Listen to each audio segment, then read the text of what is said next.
Greetings, and welcome to episode 7.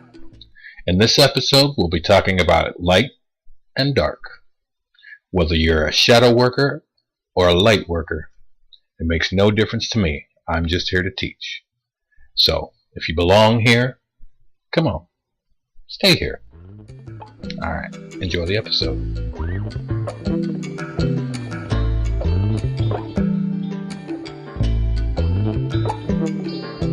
So, light and dark. Best categorized as good versus evil. But I'm trying to refrain from using subjective terms because these terms are based on the predisposition of the person viewing the situation or whatever's going on. But in my 40 years on the planet, what I've learned, it comes down to one thing. Nobody is completely evil that I've met. Now, don't get me wrong. I'm sure there are some people out there that are completely and 100% evil. Just like there are people that are completely and 100% good, no matter what. No matter if being good makes them look bad, they're going to make what could be deemed the right decision. And they're going to do it every time. I am not that awesome, I suppose. I like to think I'm a good person, but like I've said before, I'm not a nice person. But I try to do my best. I don't shy away from my shadow. I got my start on a spiritual path, not religious, a spiritual path when I was about 13 years old. I started going to CCD, which is like Sunday school. I was raised Catholic. Started going to Sunday school when I was 3.5, 4 years old. And then by the time I turned 13, a little voice in my head said, how would you like to know what all those old wizards knew back when, but still be young enough to do something with it? And I said, sure. And it gave one warning, just one. It didn't say stick to the light path or stick to the dark path. It said stay out of politics, which at the time I was 13 years old. So it was like, sure, whatever.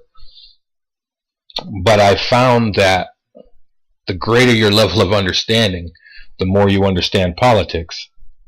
And it gets increasingly harder and harder to stay out of politics.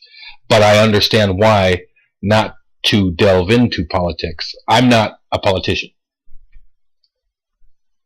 I don't do well with bureaucracy and BS head games, which is pretty much what politics is. So you stay out of that. I stay out of that. Just like I was warned. But like I said, it never said stick to the light path or stick to the dark path.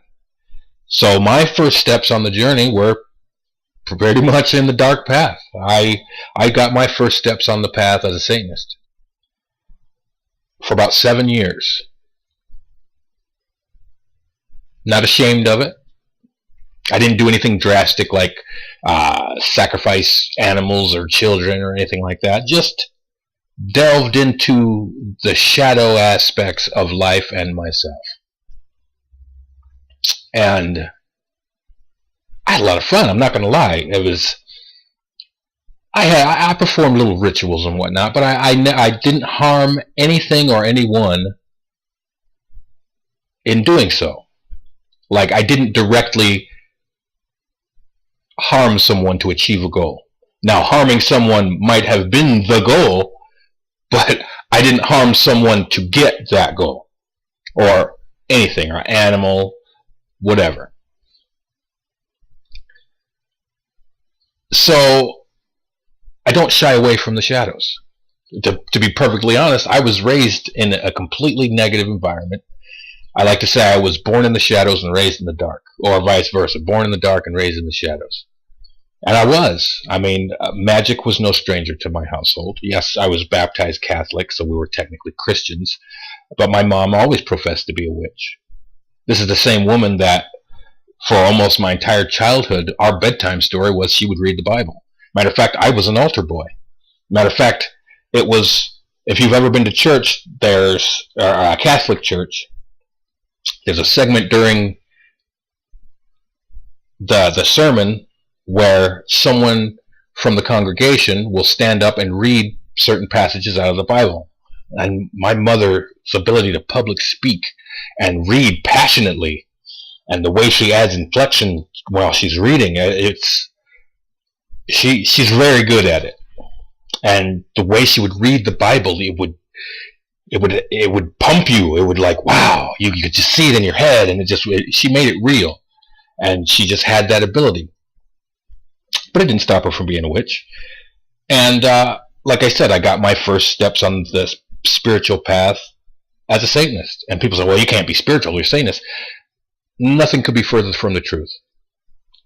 Just because you walk in the darker places does not mean you're not spiritual. It means you are predisposed to follow the shadow of the Spirit. If there's light, there's going to be a shadow, and you're walking in that shadow. It's like saying, God can't be God if he casts a shadow. Okay? You're wrong, but you're entitled to your beliefs. I think that once you take a step back and realize that you yourself have a shadow, no matter how much good work you put in, no matter how much light work you do, you casting a shadow. And you have a shadow. Most people refuse to look at it. I think I'm one of the few people that understands, because that's the way I was taught. That's the way I walked for 7 years of my life, was with my shadow, unashamed of my shadow. Now, I did my works in secret, but that is to say, it's not unlike in the Bible, where it says you're not supposed to pray in public. So going to church is kind of funny that people go to church and pray, because you're not supposed to pray in public. Well, we didn't do our works in public either.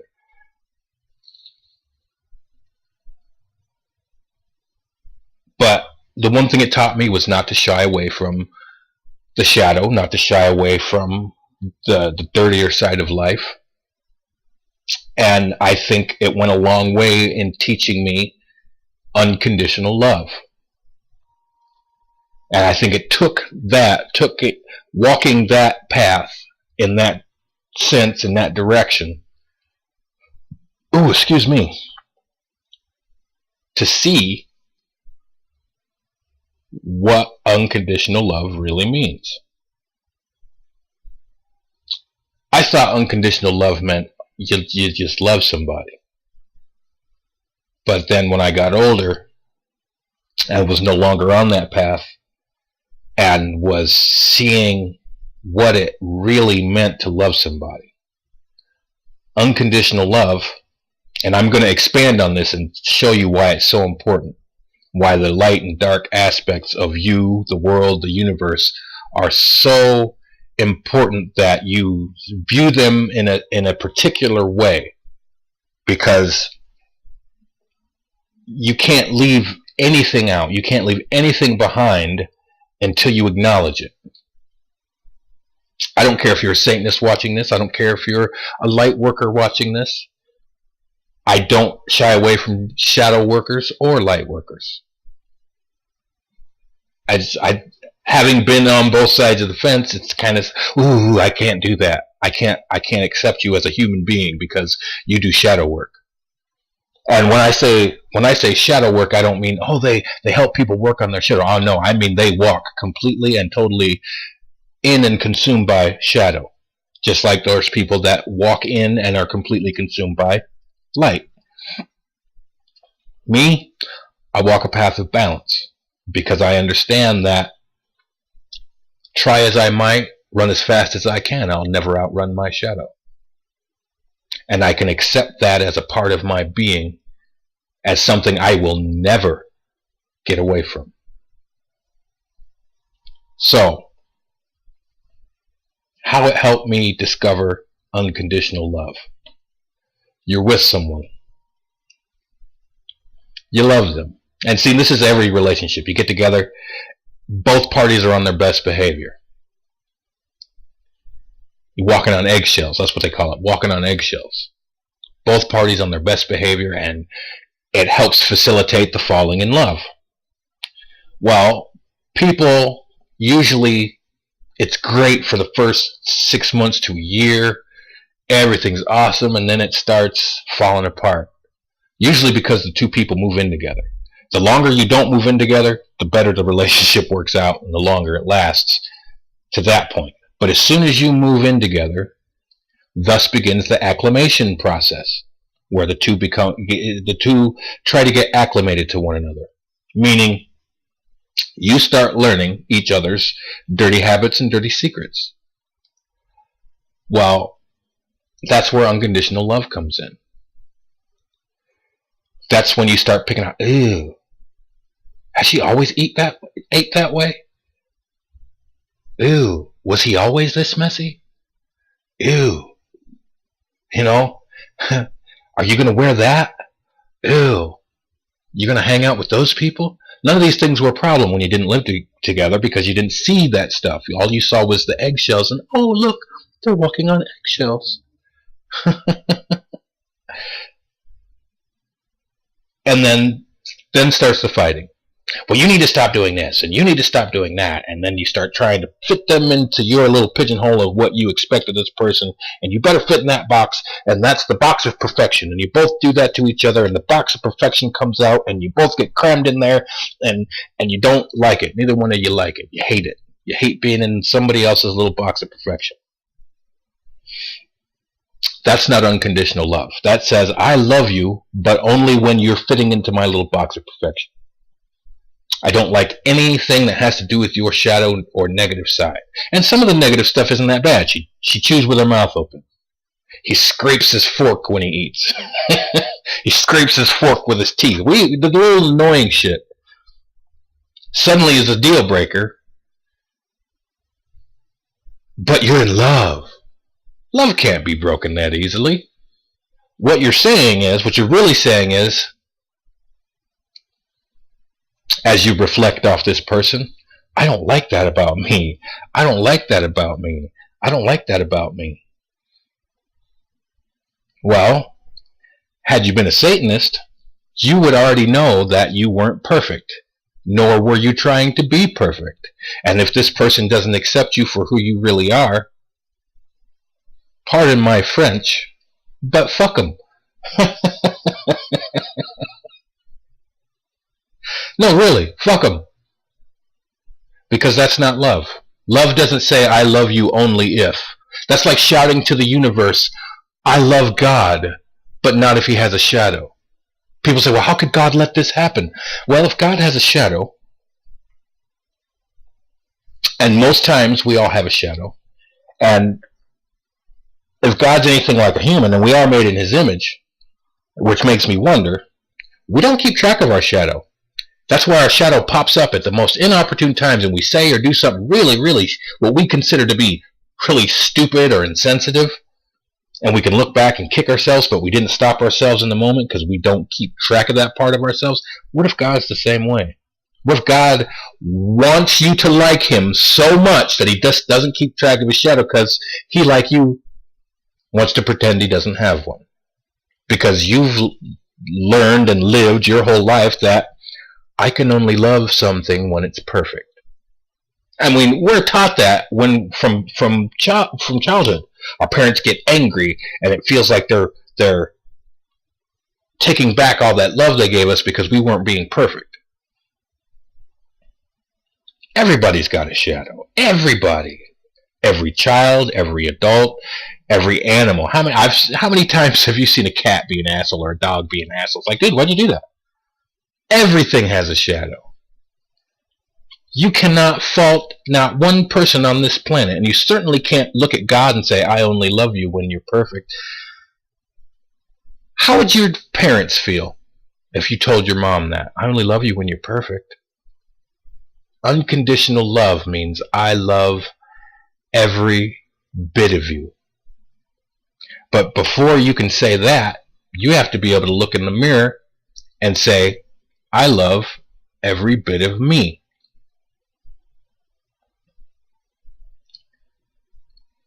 And then get in touch with your shadow side. Two things might happen. One, you might find that your shadow side isn't as bad as you thought it was. And two, you might find that you enjoy your shadow side. You never know. You never gave it much thought, and I don't have a shadow. I'm perfect like everybody else. My shit does not stink. Strawberry fluff. That's what it smells like. Probably what it tastes like. I'm not gonna risk it. You know what I mean? But think about it. Even a light worker has moments where they lose their temper, has moments where they said the wrong thing, did the wrong thing at the most inopportune time, creates a moment of regret. I'll be the first to tell you, I do my work in the light. I don't consider myself a light worker, but I do my good deeds. I do a vast majority of my deeds, I'd say, are good deeds. But when I have my moments that I'm in a negative space, I don't feel bad about it.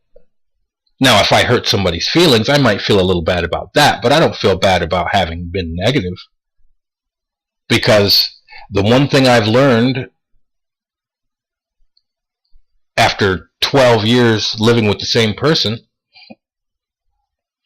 is if you don't let your negativity out and get your negative fix, because you do want a negative fix, but don't delude yourself into thinking that you don't want it, or you wouldn't let a situation devolve into a negative situation. It's never going to be 100% perfect. And that's like ripping off a Band-Aid. If the situation comes up and negativity spilling over, let it spill over. If you can always go back and apologize. If you don't get your negative fix, it'll just keep growing and growing until it's a huge blow up. You need your negative fix just like you need your positive fix. You need your shadow needs its fill just like your light needs its fill. You can't just ignore your shadow because, well, I prefer sugar to lemon. Yeah, but every so often, lick the lemon. For no reason sometimes, or maybe deliberately for a reason, lick the lemon. Because you got to get your fix. You got to get your negative fix. There is no difference. It's all point of view. There are some people that see the shadow in the same light that most people see the light. You see it as an integral part. It's so important. It's the most important thing. Well, what about those that see the shadow as the same thing? They revel in the shadow work and the human nature, the base human emotions. There's nothing wrong with that. Nothing at all. Just like there's nothing wrong with you aspiring to be the upside of that coin, the light, and all the things that are attributed to the light, the goodness, the love, the sharing, togetherness. You can't look at the universe and say, on the one hand, I love you, and on the other hand, but only when it's perfect. Really, it's a universe. You can't put human beings, a single human being doesn't like it when you try to shove them into your box of perfection. How's the entire universe going to feel if you try and shove that into your box of perfection? Oh, it's so beautiful and nebulous and the planets and the way they swirl. Right now, 2 or 3 planets just blew up somewhere.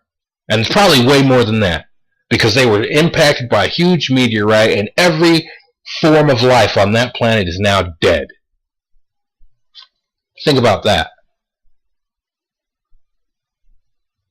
Or a nebula never coalesces into a sun to generate more life. Think about that.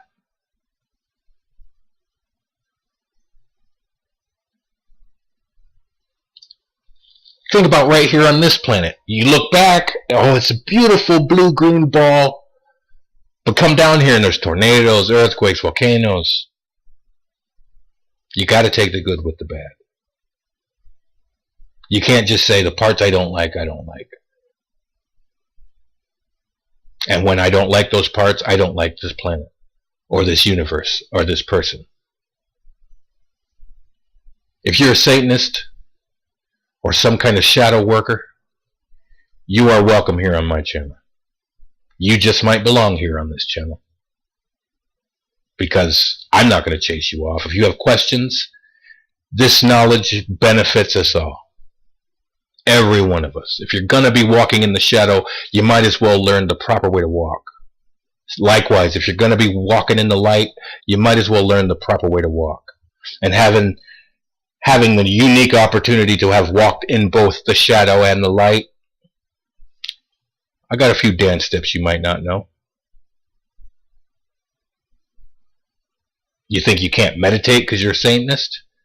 You think you can't be mean because you're a light worker? You think you can't have attitude because you're a light worker? You think every one of your footsteps has to be toward perfection because you're a light worker?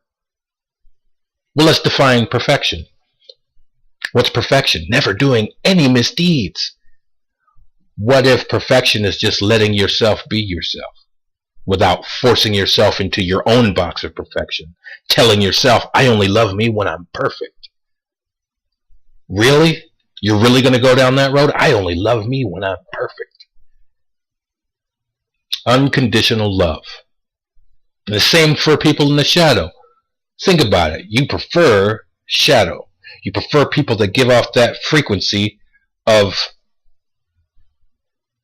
the lower emotions, the lust, the passion. Oh yeah, I remember. I remember what it feels like. I have never turned away from it, but I fully accept love and the upper passion, lust for life and knowledge, helping, being there for people. I love these things. You can no more tell a person, I don't love you unless you're perfect in my vision, any more than a shadow worker can say, you do nice things for people, I don't like you anymore. You do what you do in that moment as your own spirit moveth you. If you are moved to help, then help. But you got to get your negative fix in, or you're being dishonest with yourself. If you are moved to suffer with someone, someone's having a bad day and they bring it to you, being mean, snapping at you, and in that moment you decided to suffer with that person, suffer with them. Snap back. Because guess what? Neither one of you will die from the experience. And if it makes you feel that bad to suffer with that person, you can always go back and apologize. Likewise, if you're a shadow worker, you decided to help someone. If it makes you feel disgusting, you can always go and hurt somebody's feelings if you like. But I know it doesn't work that way. The one thing I know for sure is I don't hold anybody out. Both paths are equally as valid, because you'll never have light without dark. Oh, it's good versus evil. There's no such battle. None. It is per person. It is a point of view.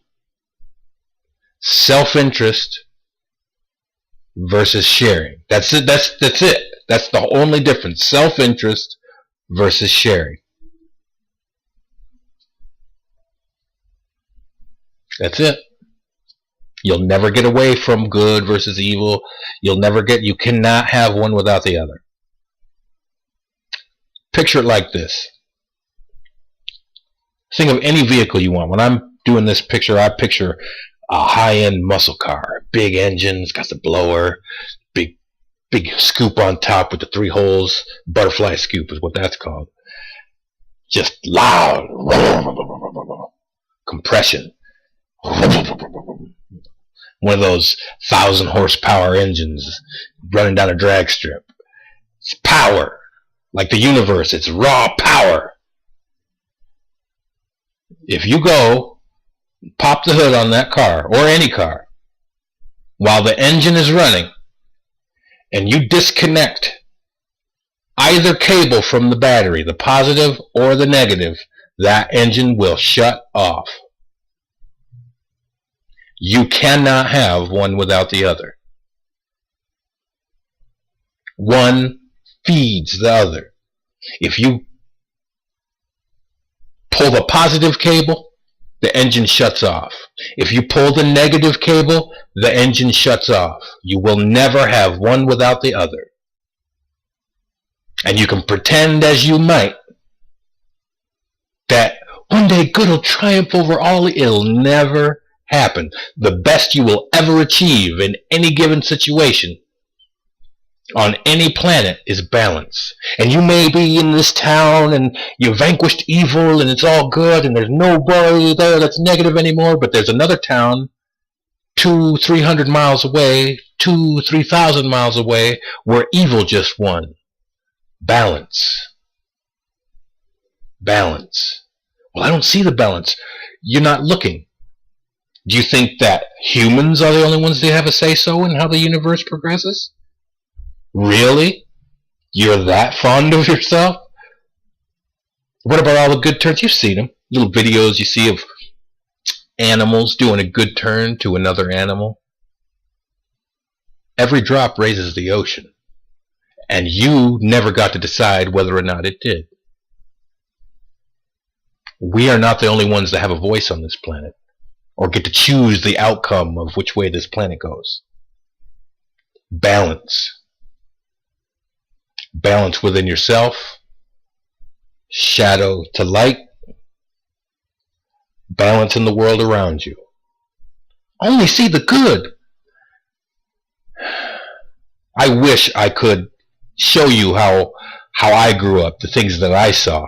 Walk into the store and somebody's hanging out half out of their car, literally dead, because they just got shot moments before I came walking by. You find me the good in that moment, other than the shooting's over. Balance, because that guy's hanging half out of his car dead, but someone was just born at the hospital and just filled a room full of people full of such joy that it doesn't counter it, it doesn't cancel that moment out, but it balances it.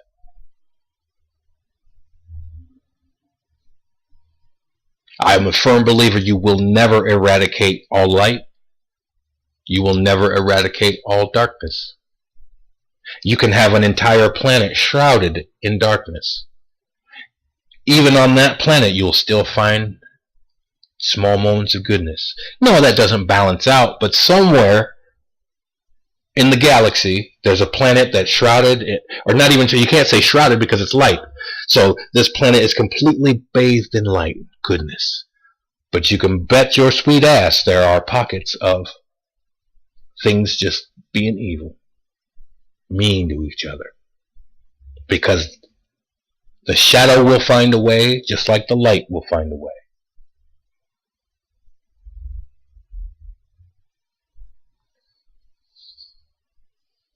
And you could argue fear and love during this, but fear and love don't play into this, because you can be a shadow worker and still hold love in your heart. You can be a light worker and hold fear in your heart. So that fear and love don't apply to this. But we will get into that in a different video. But for this one, we're just going to stick to light and dark. I hope that you're starting to understand that just because you're not a shadow worker, you still have a shadow. And you should get to know it. You should get to know yourself. Because not one of us perfect. We're not put here to be perfect. We're put here to experience life. Just like every shadow worker, there is a light in you. And you're going to do good deeds. Now you may be striving to snuff out that light, like a light worker striving to light up every shadow. But you still have to come to terms with the fact that it still exists within you now. Whether it's a small little light or a small patch of darkness. You have to acknowledge it.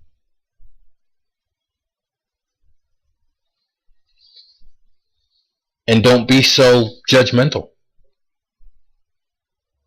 Because they're still walking a path of spirit even if they're in the shadow. And not every light worker is a Christian. And most shadow workers are against Christians. The reason why I stopped being a shadow worker was because I was a Satanist, specifically a Satanist. And I stopped believing in Christianity, and you can't be a Satanist and if you don't believe in Christianity, because Satan is a Christian deity. Anyway, we're getting on to the 30-minute mark. I really hope you've enjoyed this episode. If you have, go ahead and click the like button. Favorite this video if you like. And if you would like more information, some spiritual insight, go ahead and subscribe. But until next time, you hang in there.